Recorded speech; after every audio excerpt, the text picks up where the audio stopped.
Got it. Okay, so please remember, just like we usually do, please use the chat function to submit questions before the presentation, during the presentation. We'll get to those after. And please join me in welcoming Dr. David Moher from the University of Ottawa in Canada. Dr. Moher is a senior scientist in the clinical epidemiology program at the Ottawa Hospital Research Institute, where he directs the Center for Journalology, which is publication science. Dr. Moher is also a professor in the School of Epidemiology and Public Health at the University of Ottawa, and is a fellow of the Canadian Academy of Health Sciences and Royal Society of Canada. Dr. Moher spearheaded the development of the consort statement and the PRISMA statement, which most of us are very familiar with.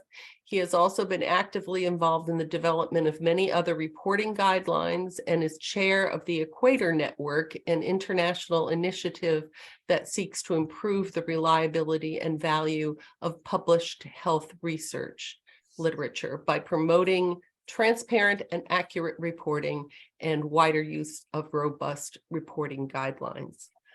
Dr. Moher leads an active program investigating predatory journals and publishers. He will be presenting today on, you made my notes go away. Oh, sorry. That's all right, I'll get them back. That's all right. He will be presenting today on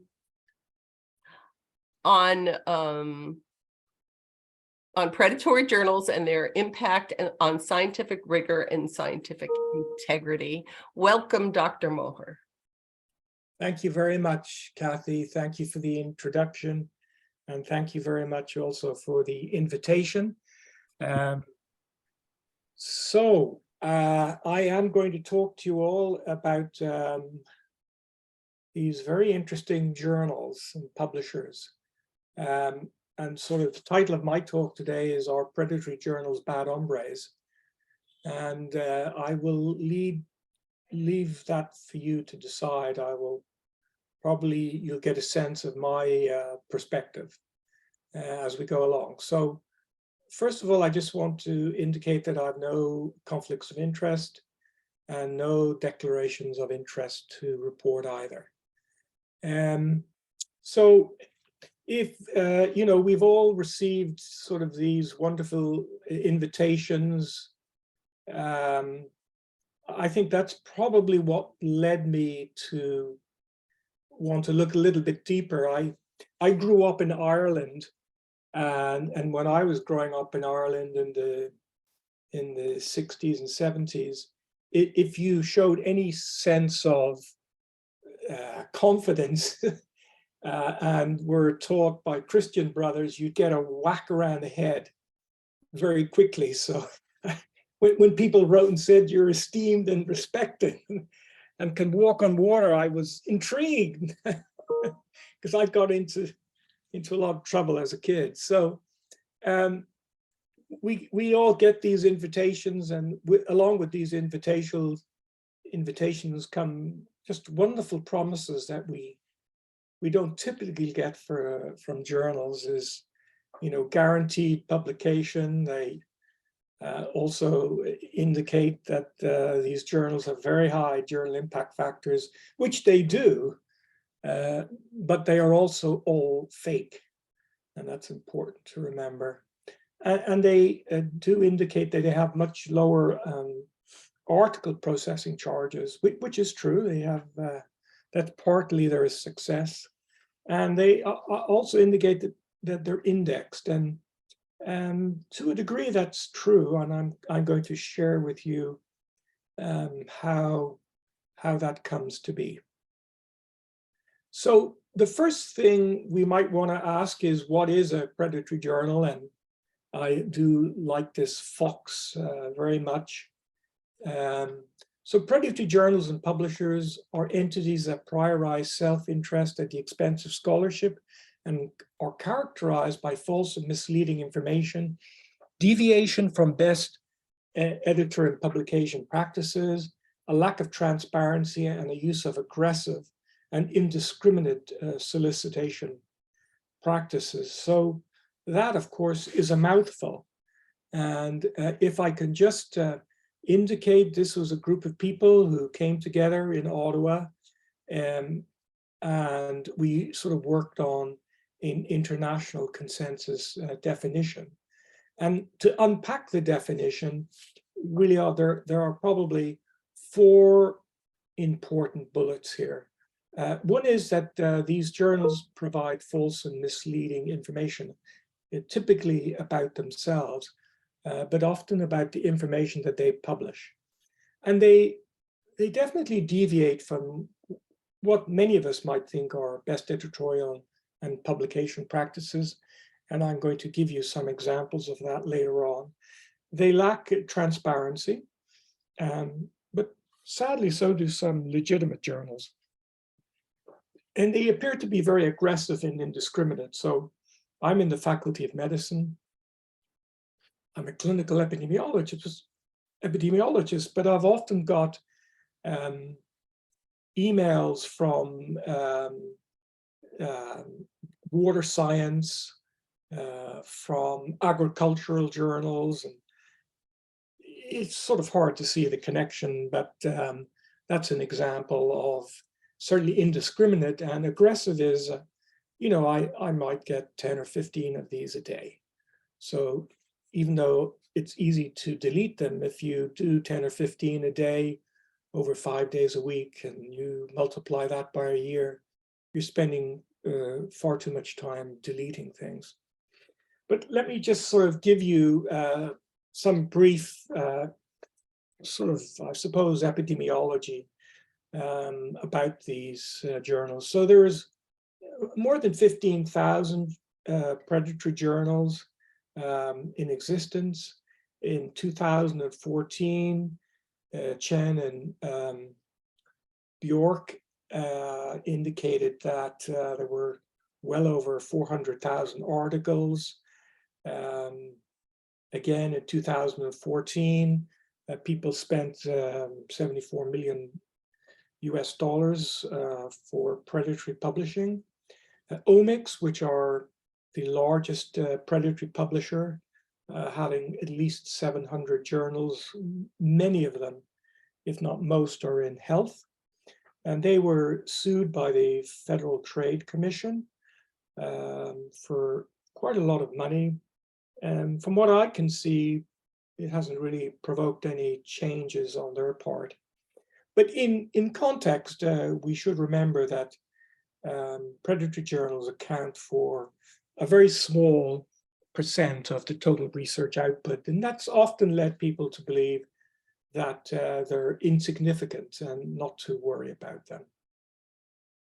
But are they a nuisance or really something more serious? So here's a sort of a meta-epidemiological study of one systematic review from Dr. Hayden and colleagues in Halifax, Nova Scotia, Canada, where they were looking at a meta-analysis and found that overall there was 9% of what was included in their meta-analysis were from purported predatory journals. But if you sort of looked from 2010 forward, it was 12%. So again, people might not think that's a lot, and some might think it's a lot. It depends on a whole number of factors. For example, if there was only 5 articles in a systematic review and 12% of them were from predatory journals, one might come to a different conclusion whether there was 50 articles in the systematic review and 12%. So it depends on a number of factors.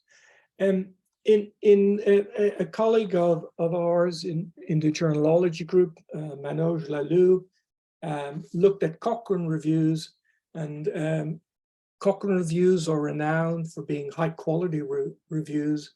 And he looked at 25 Cochrane reviews and identified 29 randomized trials. And so that, that's troubling. It's certainly a much higher percent than Hayden reports, and found that actually these predatory articles appeared in different parts of the review process. So the fact that there were 13 RCTs in the quantitative analysis might well impinge upon the results of the meta-analysis. So I've sort of used the US Preventive Services Task Force. I had mentioned if you were thinking about colorectal cancer and you identified that these are clinical practice guidelines that ostensibly direct colorectal clinicians on how to practice for screening, in this case for colorectal cancer. And they identified 33 studies.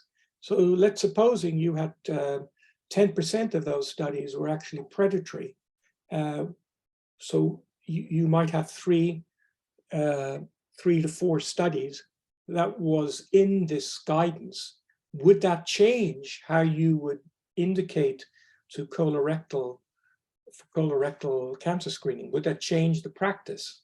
And that's, in a sense, an unknown. It's an empirical question. We don't know. What we do know is that systematic reviewers and clinical practice guideline developers do not routinely think about predatory journals. So here is an example of a company, Edifix, and they sort of do lots of sort of editing for people. And they indicated that 1 in every 560 citations hits upon a predatory journal. Is that a lot? Is that a little? Well, I'll leave you to make that judgment. The New York Times it has indicated that predatory journals are a problem. People publish in them, and my view is that if it's reached the New York Times, it's perhaps quite a serious problem. Edward, I forget the chap's name, to be honest. He's a professor at McGill University in Montreal, Canada. And he was interested to know how many McGill faculty were involved in Omex, which I mentioned to you as the largest predatory publisher. And to his amazement, he identified 220 faculty of McGill who were involved with Omex, either as editors, contributors, meaning they published there, or some other sort of serious commitment, was on their editorial board or was an editor-in-chief. So, that's something probably university presidents or provosts do not want to see in the press from their faculty. And we know that predatory journals have leaked into trusted sources such as PubMed, and they've been able to do that because of funding, so that if you're funded by the National Institutes of Health, you can wiggle your way into getting into PubMed. And when we did examine actually who's funding predatory publications, what we found is the NIH were a very large contributor, and in particular the National Cancer Institute, who are funding large number of grants, and publications ended up in predatory publications. And so I think it's you can't really ignore this. To me, it seems to be more than a trivial issue. And many of you might not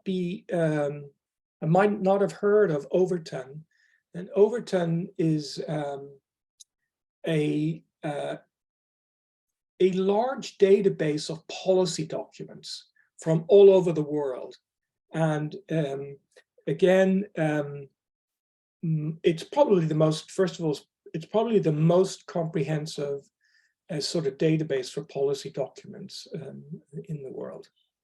And again, Manoj Laloo and colleagues from our group have actually looked at seeing how many articles in predatory publishers, in predatory journals, end up in policy documents. So I just want to draw your attention to, I do apologize, this is, I can see now, all cut. So this is about 240 documents that are published in predatory journals that end up in public and global health policy documents, which can be obviously quite influential in clinical medicine. Again, we focus on biomedicine. And you can see down here that 60 of the documents ended up in World Health Organization documents, policy documents, and this could be considered as quite problematic, that documents that policy analysts are making available for their governments and other services are based in part on the results from predatory journals. And this, I hope, this work, I think, will be submitted quite shortly. Some of the results are really quite staggering. Then the question is, or another question is what do predatory journals publish? And sort of an overview of the results are, one is lots of people are in these publications. We looked at approximately 1900, and on those 1900, there were over 2 million participants, 8,000 animals, lots of types of publications, randomized controlled trials, observational studies, etc. Of the studies that we imagined that would have ethics approval, we only identified 40% that reported ethics approval. Now, that doesn't mean that others didn't have ethics approval. What it means is they didn't report it. And I think the only reason we were able to get this published in Nature was that the myth was that this was a problem of the countries, mostly in Asia, but certainly low and LMIC countries, low middle income countries. And we identified actually that more than half, 57% were coming from high income or upper middle income countries. And they were also coming from very prestigious institutions. And I should mention here that when we were getting close to having this paper accepted, the Nature editor insisted that I write to all of the US universities that we had identified that had articles. And so we did that. And I would say probably within 2 or 3 days, we got some very fierce feedback. Several of these very prestigious schools went over us. They went directly to the editor to indicate that, we didn't know what we were talking about. etc. It was quite difficult for us. Really, it was very nice to see that the Nature editors stuck by our side. I think in part because they had the raw data. They had all our data. But people denied that they had published in these journals. It was quite clear to see that they had. And finally, the quality of reporting of the papers in these journals was really disturbingly bad, not just bad. And I think for us, as a group of researchers, it indicated that that these papers had probably not received any sort of peer review, either within their own institution or more directly through the journals. So I think this is, is this a nuisance? I don't think it's a nuisance to have 12 million people, 2 million people in articles. I mean, we can't get randomized trials done with 100 people in them because it's so difficult to recruit. What are the motivations for people to publish in predatory journals? So we've done a little bit of research in this area, not particularly high response rates, but what we do indicate, what I think our results do indicate is that either people don't understand what we're asking them. It's possible our survey was not well done, but we do generally pilot test our surveys. But it is possible that folks may or may not be telling the whole truth and nothing but the truth. We were unable to obtain any peer reviews from any of these people. In the end, they refused to share peer reviews with us, and it's unclear why. There are many possibilities. And I certainly have been wondering myself, as someone who is very interested in retractions of papers, should we have a predatory journal article database as Retraction Watch does? So Retraction Watch has a database, I think, of approximately 32,000 papers that have been retracted. We have no information really on an ongoing sort of cohort basis of predatory journal articles. And that could be important for a variety of reasons. And my question is, should we develop one? My own personal view is yes, absolutely we should, because we might be able to address some of the questions here. So Dan Finale and one of his graduate students and I were particularly interested in what happens if retraction articles that have been retracted, what happens if they are included in meta-analyses? And we concluded that it is very problematic to have retracted papers in meta-analysis. And so the question is, what would happen if you actually had predatory articles in systematic reviews and meta-analysis? Would it affect the results and or the conclusions? And we don't know that. And we need to find that out, because there are more than one or two predatory articles in the literature. There's many tens of thousands. So I want to now sort of focus on some of the solutions. I don't want to be sort of a Debbie Downer.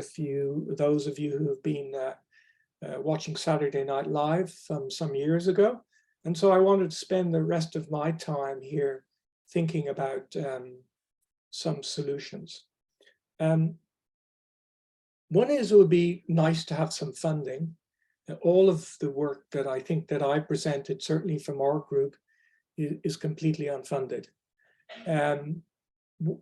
What could you do with some funding? One is to actually provide educational and training resources, which do not appear to be readily available at most universities. And I think importantly, you could use some funding for doing some research.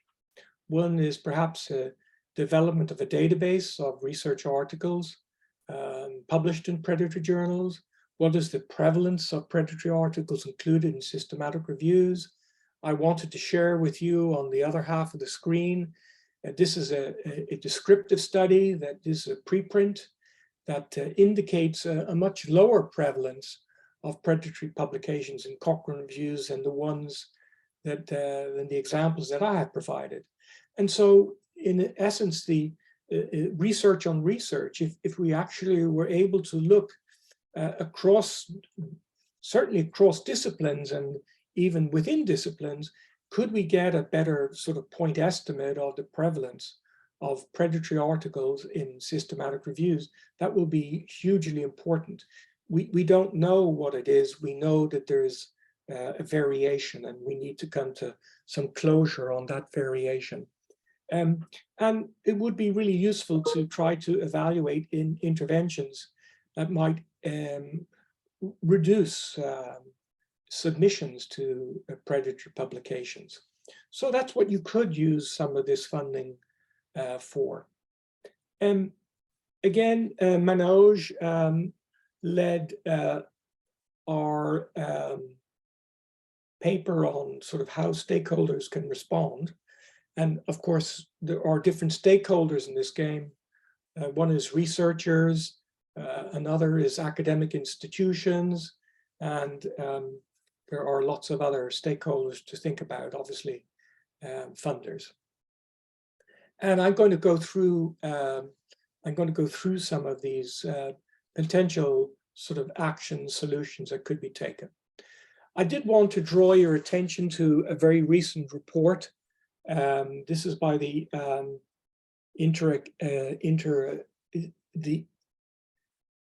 Inter-Academy Partnership.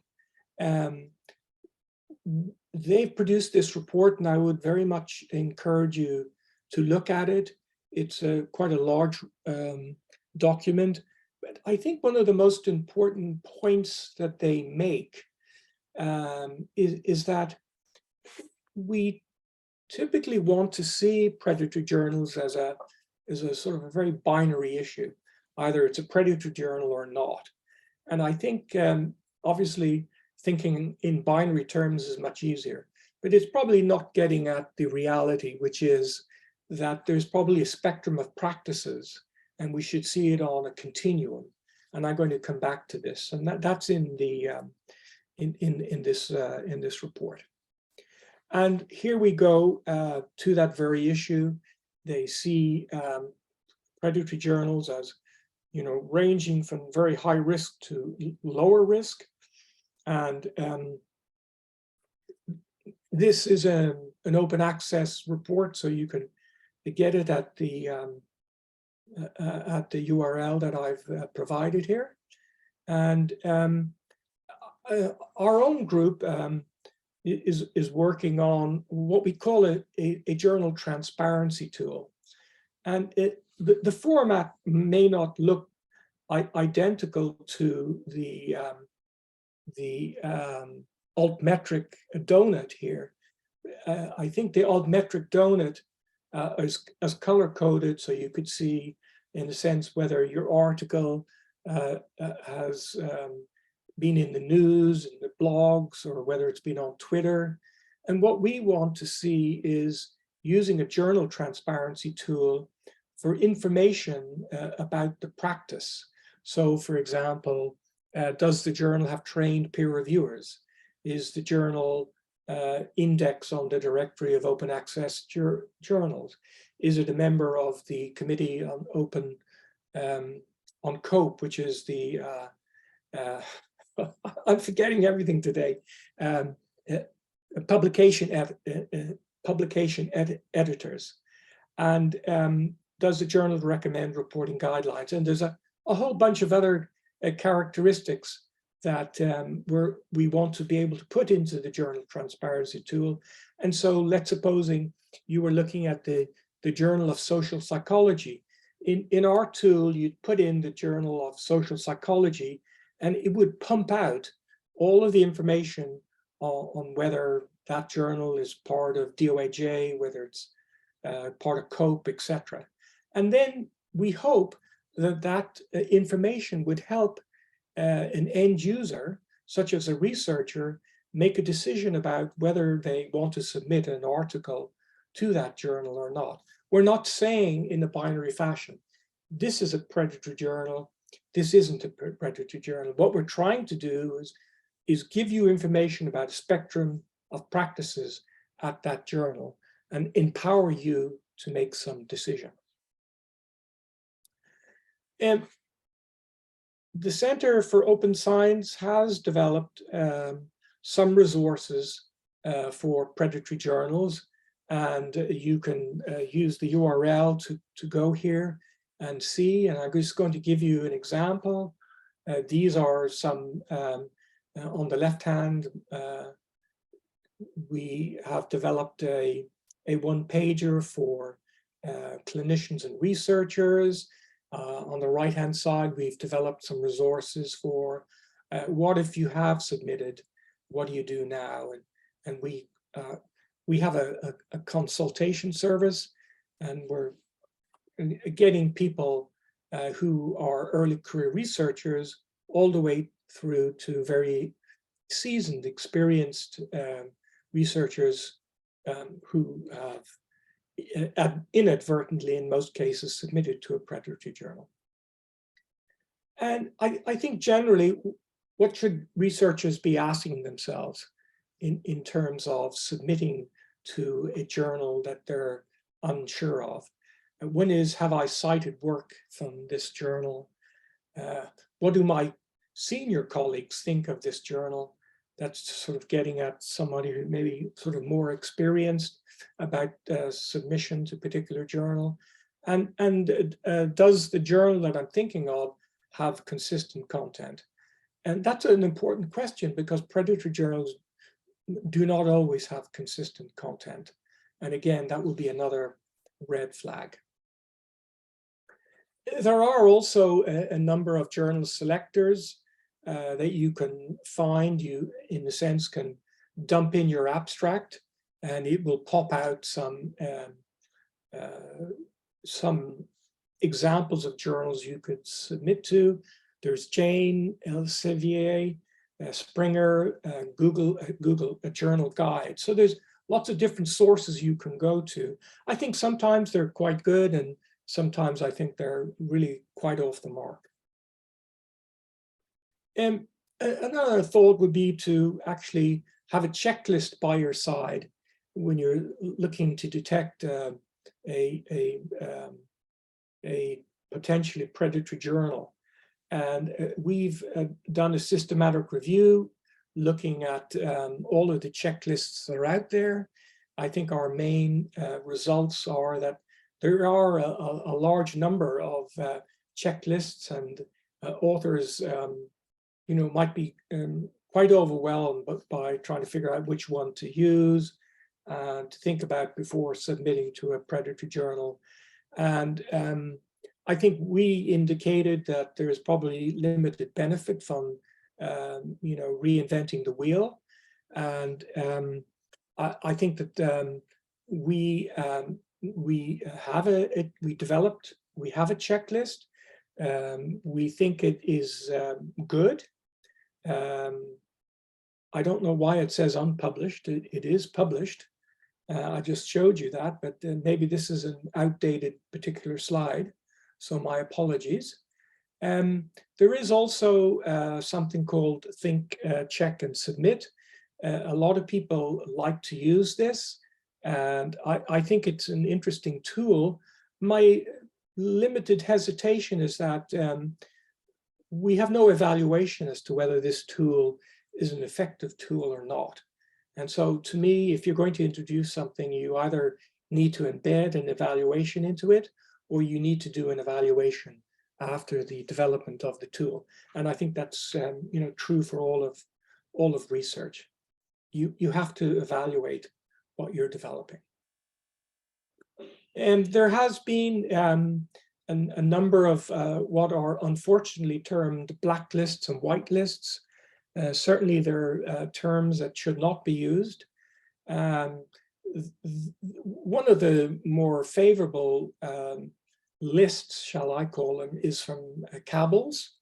I would not encourage people to use it because it is not free. And again, it has very, very limited evaluation. The work that has been done on this indicates that it is not a particularly useful checklist to use. And they do charge quite a lot of money to use it. So I have, I wanted to present you with the evidence. You could obviously make your own conclusion. We do not use Cabell's, I'm not quite sure how to pronounce it, a checklist, and the work that's been done on it is it indicates it's not particularly useful. And I do think it's quite useful for those people who are in research to actually do a digital health check monthly. I think it's important. You might be quite surprised to find yourself somewhere on a predatory journal. Those of you in sort of epidemiology medicine might recognize this picture of Sir Richard Dahl, who is one of the most important epidemiologists in the 20th century, has done obviously some of the most important work on the relationship between smoking and cancer. Richard Dahl passed away in 2002, but in case you don't know, in 2005, he was the editor-in-chief of the Journal of Spectrometry and Molecular Physics. So I could make lots of puns about that, but I'm going to be serious. They indicated that his name was Richard Turner. I think you need to watch yourself. Here is an email I received from Frontiers in Epidemiology in August of this year, with the subject line, "Join Dr. Kelly Coby at Frontiers in Epidemiology as Associate Editor." It turns out that Dr. Coby is a friend and colleague, and I just sent this to Kelly, and I said, "Kelly, I didn't know you joined Frontiers." And of course, Kelly hadn't joined Frontiers, and they're sending this to me to indicate something that is untrue, false. And, you know, I get all sorts of strange emails, and I suspect many of you do as well. So check yourself every month and be extremely cautious about the sort of behavior of these journals. I'm not here saying that Frontiers in Epidemiology is a predatory journal. What I am saying about Frontiers in Epidemiology is that their behavior is not appropriate behavior, and it is not journal best practice behavior. What I'm going to end with is in August of this year, the White House Office of Science and Technology Policy indicated quite clearly that by January of 2026, articles that are funded by the US federal government will have to make their output immediately available. So they won't be stuck behind a hybrid journal that will embargo it for 12 months. Now, it's unclear to me what impact this might have on predatory journals, because it is possible that without a fee for making research publicly available immediately on publication, that this might cause a number of problems for predatory journals. And I wish we had some funding for us to prepare ourselves for January 2026, when we could actually look at this empirically. So I think that that's really quite important to see. The other issue around this announcement that may impact predatory journals is that along with the immediate publication of the article, that authors will have to make the data underpinning the research immediately available. And it's very unclear to me whether that will happen at predatory journals. It typically doesn't happen at predatory journals, and whether they will institute this is very unclear. And I think we need to watch that very clearly. And lastly, I will end with a self-portrait, and I will stop sharing. And if there are any questions, I'll be sort of happy to take those. Thank you. I think I'm the only one who put a question in the chat so far, but Okay, that's fine. but If it helps people go into a post-lunch nap, even that's better. right. They're a little they're under the influence of food. So the question I had was about Beale's list, which is the one I think that I've heard of most often. You did mention some other lists. Is there a good list of predatory journals, you know, because sometimes it's very hard to tell. Okay, so I didn't mention Jeffrey Beale. I think probably intentionally. So I want to give Jeffrey Beale credit. He in 2010 alerted the world to predatory journals, and he subsequently developed a list. I think what he did, which was unfortunate and perhaps not scientifically rigorous, is he came up with a bunch of criteria that would characterize a journal as predatory. He didn't ask for input or feedback. He unilaterally made this decision. And I think that that's scientifically problematic. It's perhaps not rigorous. And I think he got himself into quite a lot of trouble.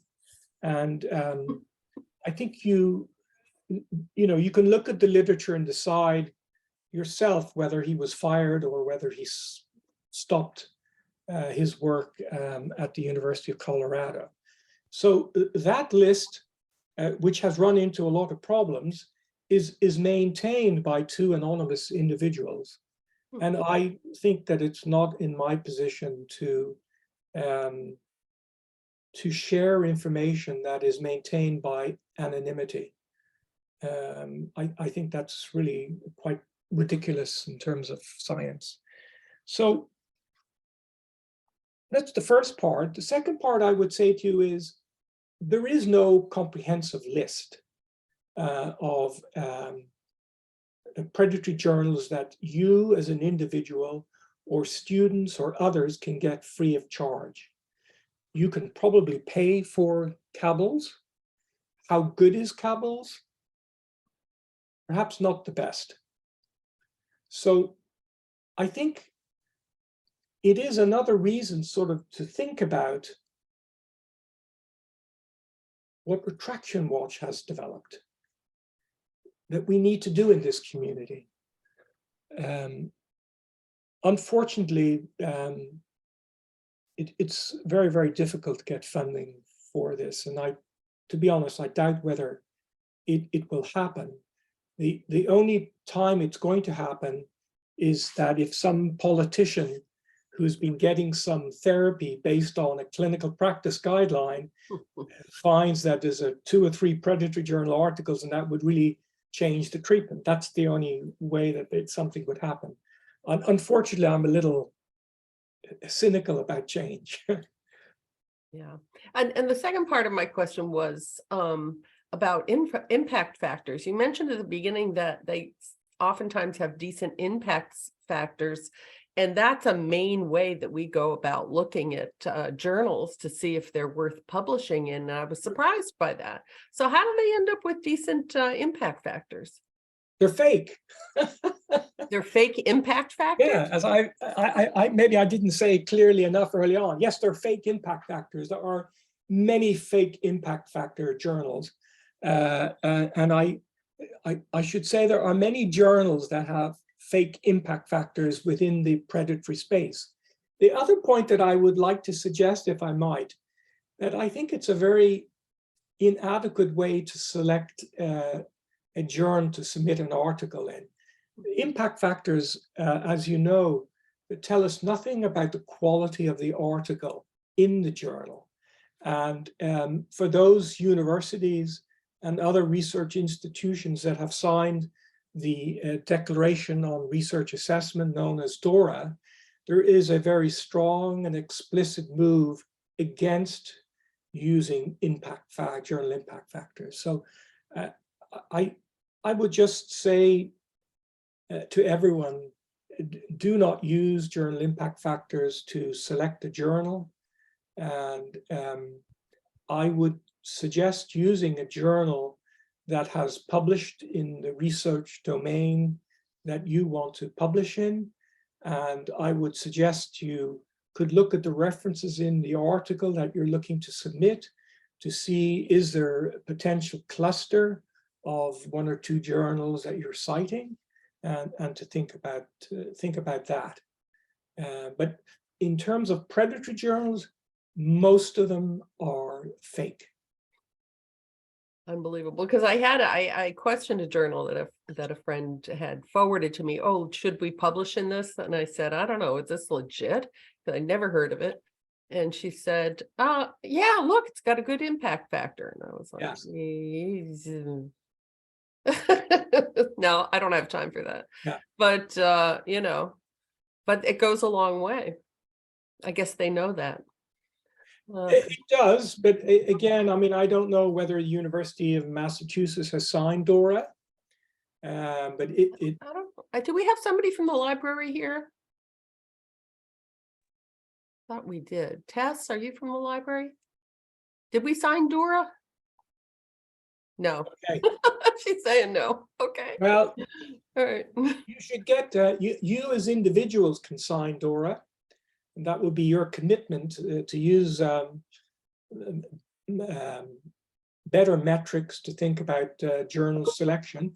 And you could obviously bring DORA to your institution. So your vice president of research at the university would be a person you could bring this to.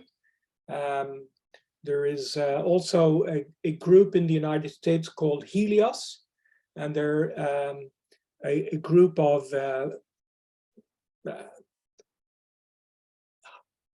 respectable universities that are coming together, that have come together to sort of try to move away from, you know, this madness of journal impact factor and the number of publications to, I would say, more evidence-based and better practices. Such as, are you publishing in open access journals? Are you sharing your data? Are you registering your research, etc.? They're all practices for which we have evidence, and they're practices that, in a sense, give back to the broader scientific and public communities. Great. Okay, so Claire, you had a question. I see it in chat. Do you want to just jump in and give a real quick overview of that? Sure, I can do that. Yeah, go ahead. Hi, David. David, I wonder if you might share a few resources. So, hi everyone. Sorry, I should introduce myself. I'm Claire Ardern. I'm a researcher in Vancouver, Canada, and I also, in full disclosure, work with David on some projects related to open science and journalology too. So, David, thanks for a great presentation and discussion of this really important issue of predatory journals. I wondered if you might share your 2 or 3 tips for us who are less experienced researchers, how do we know that the journal that we're looking at is a predatory journal or is not? Because it's as you said, it's often really hard to tell. So have you got a couple of simple tips that we can kind of commit to memory that will help us figure out quickly whether we should move on from a journal or seriously consider it? Thank you. Great question, Claire. So I'm trying to think of a couple of red flags. Would be often when you go to predatory journal websites, they indicate that they're indexed in something like PubMed, or let's just say PubMed. That would be a good one. And then when you actually look at the website, what they say is that they're indexed in Google, not Google Scholar, but in Google, or they're indexed in something which is not a trusted source, which is not a database like PubMed. And I think that's something important. I think also what I probably didn't mention in terms of being a tip is the competitor of predatory journals are open access journals.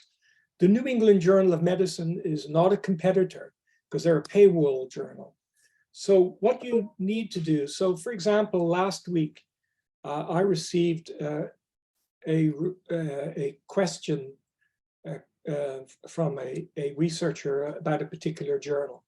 So the first thing I did actually was look to see if it was an open access journal. It was an open access journal. Then I went to see, is it included in DOAJ, the Directory of Open Access Journals? It wasn't. So then that's a red flag to me if it's an open access journal, Then I went to see, is it included in COPE, which is a committee on publication ethics?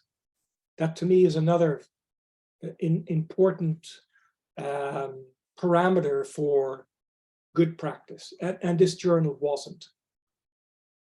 And then it's a journal that I'd never heard of, with a surprisingly high journal impact factor. And I went to look at the journal impact factor and so that's fake. I knew the name of it and I can't remember the name of it today. I seem to not remember anything today. So, you know, I just wrote back to this person. I said, look, here are 3 red flags. I wouldn't advise you to do it. Then, you know, somebody else wrote to me last week saying that they had been invited for to write an article for a special series in a frontier journal. Remember, I had given you the example of Frontier, and you know, I indicated to them I would be quite cautious. I sent them 2 or 3 papers that have looked into frontiers and have data in them. And I said, I hope this will help you inform your decision making. And indicated there are also some problems with special issues. I simply indicated, you know, here, I hope this helps you make decisions. I am very reluctant to say to people, don't go here. If I am not 100% sure, because I don't want to sort of paint something on a journal where there seems to be a spectrum of views.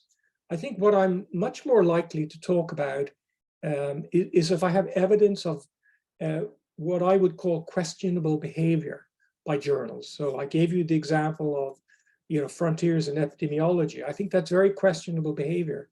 and very unlike behavior that one might anticipate from a sort of a legitimate journal. I hope that I've a little bit answered your question, Claire. But those are the couple. And ask, always ask. I find particularly a lot of people, for some reason, have difficulties sort of just reaching out and asking. That was extremely helpful. And thank you for the question, Claire. That was great. Excellent. Anybody else have any other questions? We're just about out of time. So if not, I would also give a tip, if I could, please. to say that I've been very fortunate to work with some incredible librarians. And I would say that for people who are unsure, I would actually really say you should absolutely go to the library. And I don't know what the situation is like in the United States, but in Canada, in most universities, we have librarians specifically for open science. And so they are very familiar with issues around predatory journals. So definitely go to your librarian, use them as one of your sounding boards. That is great advice. And our library is awesome. They're tremendously helpful and always available and willing to help. So we should absolutely take advantage of that resource if we have any questions at all or any concerns. Yep. Thank you so much, Dr. Moher. This was excellent. And I think everybody got a lot out of it. I know I did. And I just want to thank you for being here today and have a wonderful day in Canada. I hope it's not snowing yet. And that depends where you are in Canada. We're quite behind. There's no snow in Toronto. Well, so that's a good thing. Well, enjoy your Monday, and everybody, thank you so much for coming. And thank you, Kelly, for helping us out. All right, take care, everybody, and thank you. Happy Halloween. Enjoy. Thank you. You too.